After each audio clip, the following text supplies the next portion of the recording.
things I'm reading right now, or just finished reading. The Duke in Shining Armor. So good, I read the second one in this series. I'm currently reading it right now. We'll finish reading it tonight. Tony Tulatumudi's book has been called the first incel novel. I didn't like it. This is me giving a dramatic reading of my own review.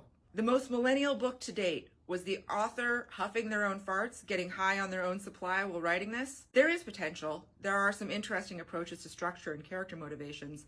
It reminds me of Chad Kultgen's work, specifically The Lie or Average American Male.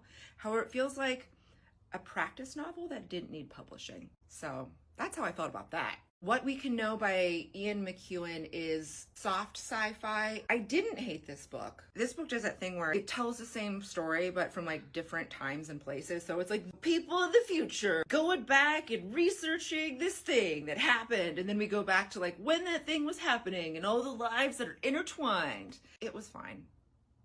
The Tainted Cup, book 1 of Shadow of the Leviathan by Robert Jackson Bennett. You know it's going to be good fantasy when the author has 3 names. Shadow of the Leviathan spent a lot of time building a world that I liked. This book it's kind of gross. There's a little too much talk about spores. Instead of building a world, a futuristic world or an alternate future world like steampunk does, this does it but builds it on the engine of biological matter. It gets you thinking about the ways in which creatures can augment their bodies and what the trade-offs would be, both societally and interpersonally. Great detective story, great leads. I really hope there's more in the series. Oh, Ladies of the House was really cute. It's a modern retelling of Sense and Sensibility, so she's got good bones. Ladies of the House, a modern retelling of Sense and Sensibility by Laura Edmondson. It's a story of sisters dating. It takes place in modern day Washington, D.C. Their father is a disgraced senator at the beginning of the novel. It starts with his death and then the unfurling of all of the shocking things that his daughters didn't know about him. But it's also a rom-com.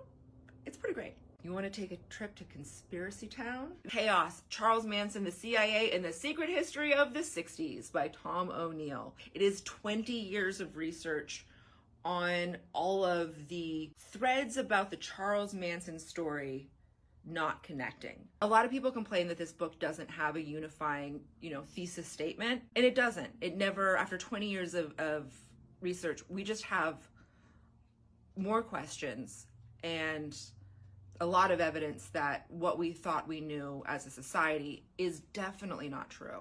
Fascinating.